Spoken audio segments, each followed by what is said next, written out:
పూజ చేసేటప్పుడు విధి విధానాలు తెలియకపోవచ్చు, ఎలా చేయాలో తెలియకపోవచ్చు, కానీ అమ్మ అంటూ పిలిస్తే పలికే ఏకైక దైవం ఆ దుర్గమ్మ.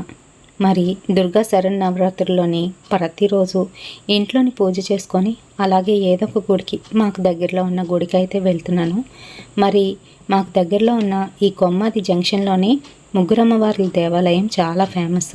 ప్రతిరోజు ఇక్కడికి సువాసనలు వచ్చి ఇదిగో ఈ విధంగా పూజలు అయితే చేస్తారు. మరి ఈ తల్లి పేరు ఏర్నమ్మ తల్లి. సంతానం లేని వారికి తక్షణమే సంతానం కలిగేందుకు ఈ తల్లికి పూర్ణ కుంభం అయితే ఇస్తారు. అలాగే ముందు చూసిన అమ్మవారు బంగారమ్మ తల్లి.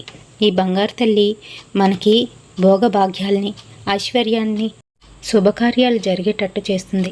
మరి మూడో తల్లి వచ్చి దండి మారమ్మ తల్లి. ఎటువంటి యాక్సిడెంట్లు అవ్వకుండానైతే చేస్తుంది. ప్రతిరోజు ప్రతినిత్యం ఇలా సువాసనలు వచ్చి కుంకుమార్చన అయితే చేస్తూ ఉంటారు.